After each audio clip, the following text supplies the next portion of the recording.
Hi guys and welcome back to my channel Bookish Drama. My name is Ethan and today I am here to bring you the Briggs Book Tag. I was tagged by the amazing Courtney over at Court the Reader. Go check her channel out, the link is in the description. She's wonderful and her content is great. I am also going to be linking the original tag by Jaded Reader. If you want to do this tag, go over her video because in her description she has a document with all the questions and all the things you have to know before doing this tag. My personality type is ENTJ, which is the commander. This is a personality type that is not very common. The only other person that I know is the same one as me is Rachel Marie. Her tag is going to be in the description, and if you are this personality type and you have done a video, link it in the comments down below, so I link it in my description because I want to compile all the people that are the commanders. The first part of this tag is answering a question for each of the letters of your personality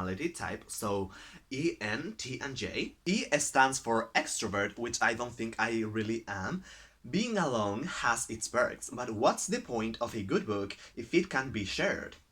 What are 3 all-time favorite books that you would love everyone to read and talk about? I have here 3 of my favorite books that I am going to be mentioning. First we have Legend by Mary Lou. This is a dystopian novel that quite a lot of people have read, but I wished it had more recognition. These books are amazing, great, wonderful, like the best. I am not tired of dystopian, which a lot of people seem to be, but I really love this genre and I wished people pick this book up. I also want everyone to read The Name of the Wind by Patrick Rothfuss.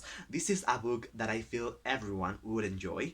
It is wonderful, very well written. It is not very heavy in the fantasy aspect, and I feel like people that have not read too much fantasy would enjoy this. And last but not least, I want people to read every single Brandon Sanderson book, but the one I'm going to mention is Elantris. This was my first Cosmere novel by him, and I loved it. I have read it 3 times already. It is one of my favorite books of all time. It is technically not his best book, but it holds a very special place in my heart. And intuition. Some books are meant to be understood, and others are meant to be explored. What book or character stands for an idea that is deeply meaningful to you? For this question, I'm going to mention Sydney Sage from the Vampire Academy and the Bloodline series by Richelle Mead, and she represents the idea that you don't have to believe what people tell you. You have to have your own beliefs, and you have to stick to them. Don't let people influence your own thoughts, and if you have the feeling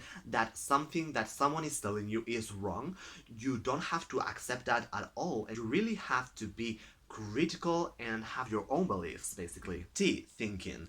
Non-fiction for some can seem tedious, but where would we be without the truths of our world? What book, text, or reading material have you found yourself referring to when in need of real-world answers?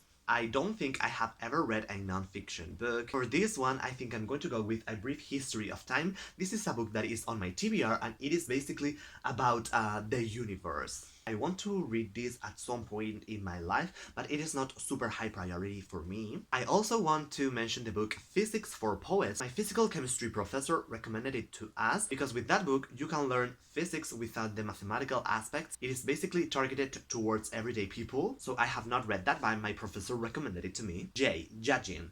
All play and no work leads to chaotic disorder and anarchy. How do you structure and balance your reading, booktube, and personal life to better use your time? It is extremely tough, but what I do is mix things up. For example, if I am reading, every time I finish, for example, 50 pages, I would edit 2 minutes of my video, and then when I am studying and I finish the part I wanted to finish, I may read a chapter of my book, so that is the best way for me to get to do all these things that are in my life. And now we have the question that is specific to my personality type. ENTJ, the commander. If only we'd listened, we wouldn't have fallen into this reading slump. Help us by crafting your version of the perfect TBR pile. Welcome to Creating Your TBR 101 class. I hope you find this helpful and that by the end of this lecture, you know how to create the perfect TBR pile. The 3 things that the perfect TBR pile need to have are a reread, a long book and a short book. That is very simple but very effective. Once you get tired of your long book, you may go into a shorter one, maybe a contemporary if the long one you are reading is fantasy, or you may also want to pick up one of your favorite books to reread to get immersed into a world you already love. Those were all the questions in this tag. I hope you liked it. I'm going to be leaving in the description box the people that I tag. If you like this video, give it a huge thumbs up. Don't forget to subscribe and hit the notification bell so you don't miss any of my videos. Thank you so much for watching, and I will see you next time.